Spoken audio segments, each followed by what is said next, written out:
are in the Coordinator's Corner, brought to you by JCW's, the Burger Boys. BYU improving to 6-0 on the year and 3-0 in league with Saturday night's 33-27 double overtime win at Arizona. The Cougs now 15th in the AP poll, 14th in the coaches survey. This week it is BYU home to Utah. First October meeting with the Utes in 58 years. We kick off the second half hour of our show now with BYU defensive coordinator, safeties coach, and associate head coach, Jay Hill. Jay, welcome back. Yeah, so good to be with you. Well, it took me a while to fully internalize what we saw Saturday night in Tucson. I said it felt like three different games almost. There was a lot going on Saturday night. Yeah, I thought we started pretty good. I don't think we handled the rain delay great. When we came out, we gave up 10 points right off the bat. I thought after they took the lead, we came back and played really good the fourth quarter, and in the overtime, I thought we played well. Yeah, those were the three games for me. The great start, the kind of lull, and then the strong finish. Yeah. What did you think you were going to get from the Arizona offense and Noah Fifita in this one? He's a handful. Well, he is a handful, and he's one of my favorite players in the Big 12. He's hard to corral. He throws it extremely well. He has since he was a freshman. We actually held him to less than he got last year against us. So in a lot of ways, I thought we did some good things against him. There were a couple plays I wish we had back. Is he a good prep for what you're going to face this week? We'll get to Utah in a bit, but are there any similarities there between him and Dampier? Are they just different enough? No, they're similar in that they're smaller, they're very athletic. I think Dampier does a little bit more with his legs, so that's a challenge obviously that we'll have this week. I think Noah Fifita is an elite thrower. Yeah, and the two touchdown passes I think of in particular were perfectly, like, really nice throws. Yeah, great throws. And even the throw at the very end of the game that they didn't complete is right on the button. There. I mean, he is an elite thrower. Everyone said that. Everyone knows that's played against him. I wish we'd have got a little more pressure on him at times. But we corralled him in the pocket for the most part, and we got him to throw through some things that we didn't want him hitting. Coming into the game, one of the big questions was whether Jack Kelly would play or not. The decision was made to keep him out for Arizona. Yeah, we wished he would have been available. He actually practiced all last week. It's a tribute to how tough Jack is and trying to be out there. But come game time, it didn't make sense. We didn't want to run the risk of him making the shoulder worse. Okay. Back into the game here. Let's go to it. Things couldn't have started much better defensively for you. A 3-and-out to open the game. Second drive was another Arizona punt. Meantime, the offense was taking a 14-0 lead for you. Yeah, the offense has done so many great things this year. I've pointed that out many times. I love the way they control the ball. They hit on some big plays early in the game. They were running the ball super effectively. Just so much good that they were doing. It put us in a good position.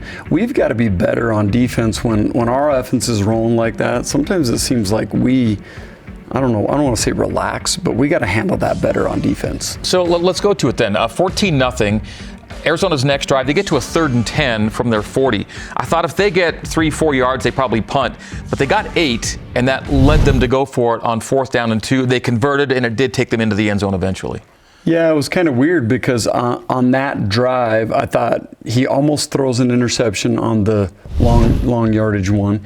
On 4th and 2, we got a chance to intercept that ball, and we just don't jump it the way we could. It's the 3rd down play, so there's the short distance there, yeah. Yeah, we got a chance to jump that one, and then right here, between Glasker and Evan, in that call, we should be all over it. But that stuff happens in football, and then they come back and they throw a perfect ball right here. And just Tavion's a little late getting over the top of it. But the reality, give them credit on that. It was a great throw. They converted on a 4th down. There's some things we could have done to get out of that drive, and who knows, maybe we go up 21 if we get out of that drive and it's a completely different game. But Arizona responded. So it's 14-7. Then comes the weather delay at the end of the first quarter. Lasts more than an hour. Arizona's visiting locker facility, not super spacious, I don't think. How'd y'all spend your time waiting for the weather to pass for that hour plus? Well, I heard there's been some mention of things. Our guys were focused. They were locked in. They had iPads going around. You don't want to be too on top of it because we knew the delay was going to be at least a half hour, and then you got to get them warmed up again. And then when we had the second delay, they take the shoulder pads off. They try to stay dry. In those situations, you just mentally want to stay in it, but you also, you can't be hyped up the whole time. You're going to come out and you're going to have yourself worn out. So it's a fine line on how you got to respond in those situations. Following the delay, BYU turned it over on downs. Arizona gets a field goal drive. During that drive, you lose Cano to Tanavasa for the remainder of the game, and you were already down Anisi Purcell inside. Well, that was definitely a huge hit. I mean, if you lose Keanu and then you lose Jack's already out and E.C. Purcell was out, you lose Raider Demooney at that same stage. I mean, you're talking 4 of your best players that are out at a critical stage. Is that the difference? Absolutely not. That's college football, and you got to respond to those things. Did it have a factor in this game? Absolutely.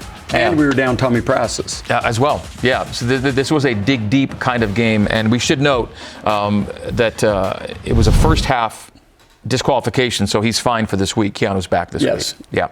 Okay, trailing 14-10, Arizona takes a touchdown lead. Score a touchdown to take a lead. So we go to halftime, you're down 17-14. After being up 14-0, down at the break, your thoughts at the break as you kind of look at the first 30 minutes? Well, just there were some opportunities that we had that we didn't take advantage of. We mentioned the one on the first touchdown. There were opportunities out of pretty much every drive. We got to respond a little bit better. We need backups to come in the game and play better. Their first two touchdowns happened on what we would consider non-starting defensive backs, but that happens in college football. Your backup's got to be ready to go. There's no excuses there from us. I do like the way that we came out and responded when we were down and our backs were against the wall. I thought both defense and offense and special teams responded in a good way. Back to the Coordinator's Corner, chatting in our second half hour with BYU defensive coordinator, safeties coach, and associate head coach Jay Hill, wrapping up our recap of BYU's 33-27 double overtime win at Arizona this past Saturday night. It was BYU's 5th consecutive win over the Wildcats. We concluded our first segment with Coach Hill at halftime of Saturday's game. BYU was trailing 17-14. Scoreless third quarter for both teams, but there was a lot going on.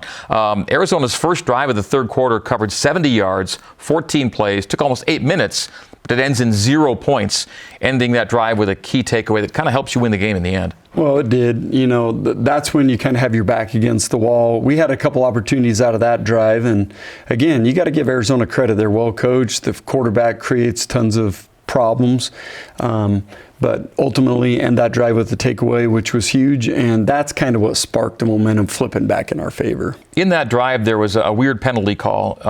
Roughing the passer, they had targeting with it, took the targeting off, kept the roughing. It can be roughing if the ball is gone, but you look at it, he kind of still had, it looked like a strip sack. Yeah. It was a strange call. I don't want to comment on that. I don't know the rules as to why they would not take this off. It doesn't make any sense. He's still got the ball.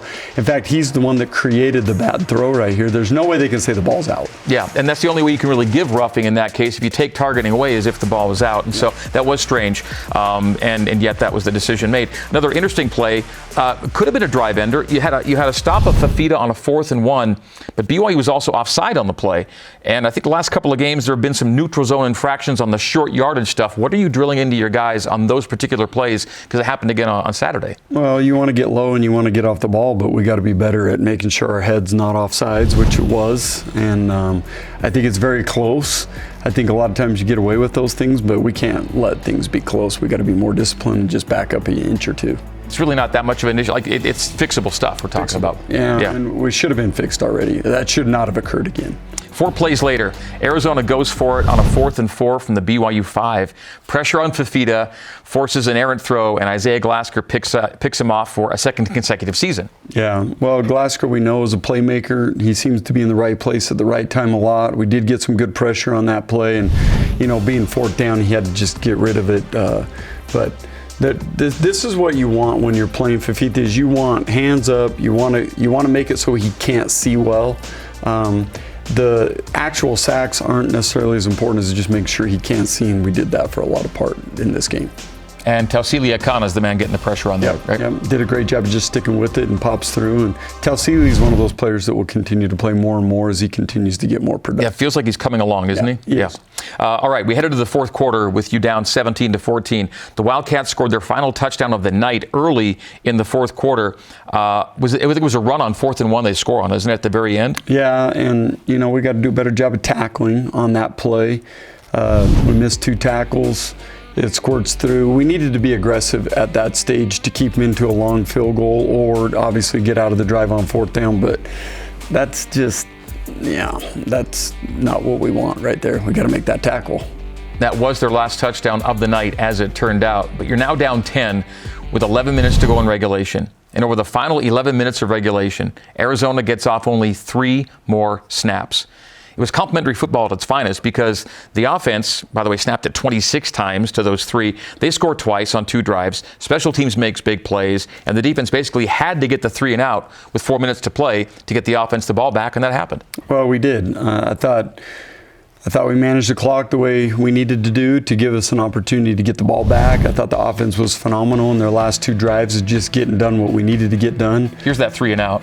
Yeah, and right here, when we need to be stout, stopping the run, we've done a good job of that throughout the year. And then here we get some good pressure on him, about to get a sack, and he has to just throw it away. Pressure from Ciale and nearly picked by Fowler. That was inches from being picked. Yeah, we didn't get the turnovers in this game that I wished we had, or the sacks. There were a lot of good things that we did do. I wished we'd have done a little better job of just finishing on some of these pressures. But getting out of that to get the offense the ball back was integral. And then BYU's final 2 offensive drives I talked about included 26 plays, field goal, and then the Bear Bachmeier touchdown, and we go to overtime. Well, I can't say enough about Bear. I mean, a young freshman in that situation, down 10 on the road, 3 out of 4 road games that we had just been involved in, and him to step up like he had was huge. BYU would go to overtime on the PAT. Kelly talked about the discussion about, do we go for 2 in the win or do we take the PAT? Decision made to take PAT and get to overtime, right? Well, it was, and I think Coach Roderick and I had a good conversation up in the box as to why. I thought we were playing very good on offense at that point. I felt good about getting out of drives, especially late in the game. I think we had him bottled up pretty good late. I felt good about getting out of those drives, and I felt good about where the offense was at. And I think the momentum that we had getting into overtime was going to carry over, and it did. BYU won the coin toss in overtime, chose to go on defense and force a field goal in the first overtime segment. They did that. The big play was keeping Arizona short of the sticks on a 3rd and 10 in that first overtime session. Well, that's the name of the game, right, is getting out of 3rd downs. And they actually got a 1st down right off the bat, and then we get them into a 3rd and long, and we got out of it. With that quarterback, that's the key. Just keep him corralled, keep him in the pocket, keep him throwing on situations when he's got to get the ball down the field, and if he had to check it down right there like he did, then they kick the field goal. All right, exchange of field goals. In the first overtime, BYU takes the lead with a Bear Bachmeier touchdown in the second overtime. So it came down to the defense needing a stop to win the game. And they got to a 1st and 10 at your 14-yard line. They had 4 plays, and we're going to see how they all transpired. You had to be so pleased with the way you guys played these plays. So happy. Just the way they responded, the resilience, like I say, I mentioned that this was our 3rd home game or away game in 4 games. We'd had some long travels. We had a Friday night game. Everything kind of mounted. We had the rain delay, and just the way they responded to come off with the win. I'm proud of the players. They were resilient. They were tough. It doesn't always go your way, but here's your 3rd down play. Yep. And this is him running around, keeping it alive. Well, and again, that's part of this game, right? You have to keep this guy corralled, and he's tough. That's not so easy. And then right here, I thought obviously Evan's doing a great job in coverage, and he throws a great ball right there, and we get out of it with the big win. Well, Al Davis made the saying famous, right? Just win, baby. That's all that matters. Defensive players of the game for you. Who'd you like? I really loved Ciale. He had his highest tackle game so far of his career. I thought he played really good. And then Maury Bamba was absolutely outstanding, especially late in the game. His coverage was great. And your top corners, you've been able to rotate, 3, 4, 5, but you've got some guys you really feel good about. Maury, I think, saw a lot more time earlier in the year, now coming back to you again. How do you feel about your corners at the top rotation? Well, I think Maury's been very good. We know Evan Johnson's played very good, and Trey Alexander just continues to get better and better and better. So those 3 guys, if they're healthy and they're playing the way they did, those 3 gave up very little in this game. And offensive players of the game came from coordinator Aaron Roderick, and he chose to give his players of the game nod to L.J. Martin, who's the co-offensive player of the week in the Big 12 this week, and the entire offensive line. Well, I mean, Coach Woods does a phenomenal job with the offensive line. They protect well. They ran the ball against the team that hadn't really given up much run yardage. And, you can't say enough about LJ. I thought he had a phenomenal summer. It continues to carry over. He just 100-yard game after another. He just continues to put up good stats. Career highs in carries and yards in this game, and we showed it with Coach Papinga in the first half hour, not with you, but one of the O-linemen, Kyle Safarchuk, makes a game-saving play in recovering a fumble that looked to be headed to Arizona, and it would have ended the game. I actually think that was the play of the game. Great job by Kyle finding a way to get that ball back for us. Sometimes you just got to want it, and he did in that play. An interesting thing about Kyle, he had the key block on the fake field goal the week before. Things like that go unnoticed. Not to the coaches. That was a huge play in that game, and then this one on the fumble recovery, that was huge.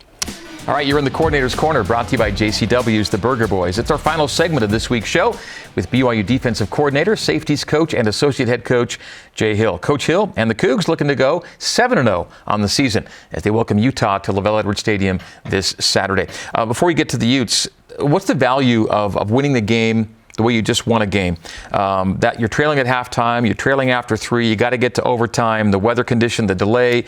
What a grind of a game. Is there extra value in winning a game like that? Absolutely. If I had my way, I'd have one of those every year as long as we came out on top. But I think you need those to propel yourself. You need those to point out to the players how to be tough and resilient and just figure out a way. Like in the end, figure it out, find a way. You brought it up in the last segment, but you just went through a stretch of 4 games with only 1 home game in that bunch. And in 2 of those 3 away wins you got, you had to come back late to win it as well.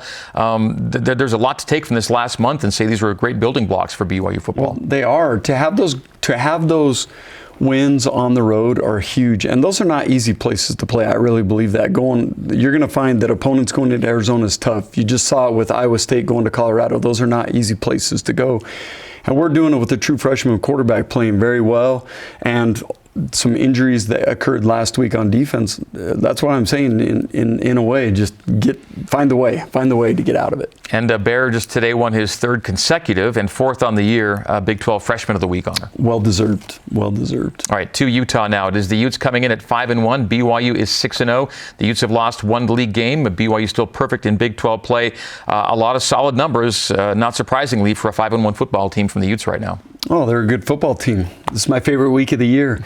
I couldn't sleep last night, just so excited about the week and what it represents for the fans and how big of an impact this game has had in me and my career and my family, and just how much I love this game, having been on both sides of it. I think it's super fun, super exciting, and we got a really good football team coming in here. You're one of a number of coaches on both sides of the equation who have been on both sides of the equation as players and coaches. It's a really unique combination of staffers who've been, on either side for this rivalry. Well, it's unique. It's interesting for us on how we handle it. I love the University of Utah. It was such an important place for me in obviously my education and my playing career, and then getting my start in coaching there, and just how much I love Coach Whittingham and the program and everything they have. But it's sure fun to play them because we're competitive, and I wear a different color right now, but I love those guys up there, a lot of those coaches and players, and have tons of respect for them. I think the feeling is mostly mutual, but we respect the heck out of what they do and what this game represents. Special week. Coach, good luck in your prep, and best of luck on the weekend. Thank you.